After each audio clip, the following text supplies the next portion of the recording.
Hi friends, वाइश recipe channel की स्वागतम।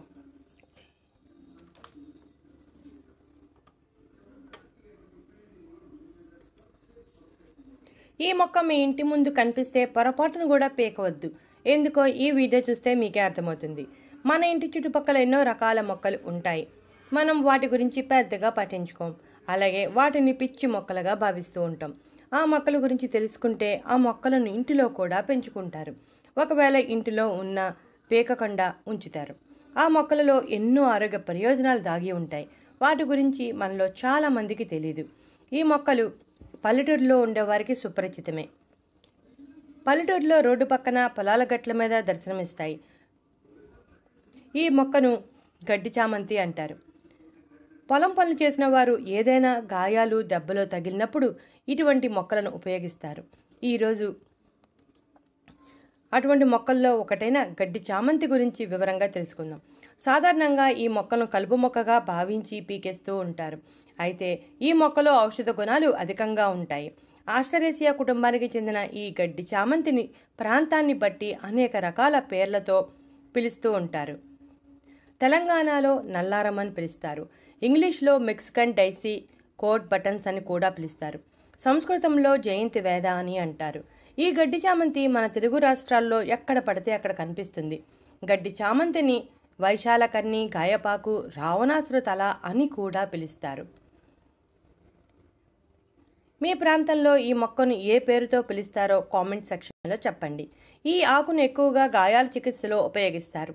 అంటు వ్యాధుల చికిత్సలో కూడా చాలా ఎఫెక్టివ్గా పనిచేస్తుంది. గడ్డి చామంతి ఆకులో యాంటీ మైక్రోబియల్ లక్షణాలు సమృద్ధిగా ఉండటం వలన గాయాలు తొందరగా నయం అవుతాయి. గాయాలైన ప్రదేశంలో గడ్డి చామంతి ఆకు రసాన్ని తీసి రాస్తే తొందరగా ఉపశమనం కలుగుతుంది. లేకపోతే గడ్డి చామంతి ఆకు పేస్ట్గా చేసి గాయం మీద వేసి కట్టినా సరిపోతుంది. ఈ మొక్క గాయాలను తొందరగా నయం చేస్తుంది కాబట్టి గాయపాకు అని పేరు వచ్చింది. గడ్డి చామంతిని పలకాకు అని కూడా పిలుస్తారు. దీనికి కూడా ఒక కారణం ఉంది. చిన్నతనంలో మనం మట్టి పలకలు ఉపయోగించేవాళ్ళం కదా, ఆ మట్టి పలకల మీద రాసుకునేవాళ్ళం. ఆ పలకలను ఈ గడ్డి చామంతి ఆకులతో రుద్దితే కొత్త పలకల వలె మెరిసిపోతాయి. అందుకే దీనికి పలకాకు అని పేరు వచ్చింది. గడ్డి చామంతి మొక్కలో carotenoids, alkaloids, flavonoids, sodium, potassium, calcium సమృద్ధిగా ఉంటాయి. ఈ మొక్క ఆకులో నీటి శాతం ఎక్కువగా ఉంటుంది. అందువల్ల ఆకును జస్ట్ అలా నలిపితే చాలు, రసం కారిపోతుంది. యాంటీసెప్టిక్ లక్షణాలు ఎక్కువగా ఉంటాయి. ఈ మొక్క ఆకులో ఉండే జెలియోనోలిక్ అనే రసాయనం డయాబెటీస్ని కంట్రోల్ చేస్తుందని ఇటీవల జరిగిన పరిశోధనలో తేలింది. దగ్గు, ఆయాసం వంటి వాటిని ఈ ఆకురసం తగ్గిస్తుంది. 1 స్పూన్ గడ్డి చామంతి ఆకురసంలో 1 స్పూన్ తేనె కలిపి తీసుకుంటే దగ్గు, ఆయాసం తగ్గుతాయి.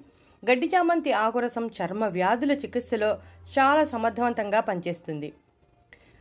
చర్మ వ్యాధులకు ఈ ఆకు ఒక అద్భుతమనే చెప్పాలి.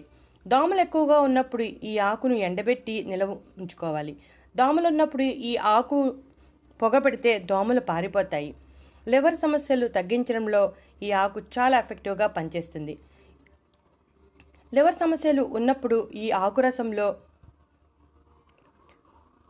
తేనె కలుపుకొని తాగాలి. అయితే పరగడుపున మాత్రమే తాగాలి. జుట్టు సమస్యలకు కూడా చాలా బాగా పనిచేస్తుంది. ఈ గడ్డి చామంతి ఆకులు, కరివేపాకు, గుంతగలగరాకు మూడిటిని సమాన పరిమాణంలో తీసుకుని కొబ్బరి నూనెలో వేసి బాగా మరిగించి జుట్టుకు పట్టిస్తే చుండ్రు సమస్య, జుట్టు రాలే సమస్య తగ్గించడమే కాకుండా తెల్ల జుట్టు నల్లగా మారుస్తుంది. కాబట్టి తెల్ల జుట్టు ఉన్న వాళ్ళకి కూడా ఈ ఆకు చాలా ఎఫెక్టివ్గా పనిచేస్తుంది. ఈ గడ్డి చామంతి ఆకురసంలో తేనె కలిపి తీసుకున్న నోటి పూత కూడా తొలగిపోతుంది. కీళ్ళ నొప్పులు ఉన్నప్పుడు 1 స్పూన్ గడ్డి చామంతి ఆకురసంలో వెన్నపూస కలిపి రాత్రి సమయంలో నొప్పులు ఉన్న ప్రదేశంలో రాస్తే వెంటనే ఉపశమనం కలుగుతుంది. చూసారుగా ఫ్రెండ్స్, గడ్డి చామంతిలో ఎన్ని ఆరోగ్య ప్రయోజనాలు దాగి ఉన్నాయో. మీ ఇంటి దగ్గర కానీ మీ ఇంటిలో కానీ ఈ మొక్క కనబడితే పీకకుండా ఉంచండి. ఏదైనా గాయమైన వెంటనే ఈ ఆకు రసాన్ని రాసుకుంటే మంచి ఉపశమనం కలుగుతుంది.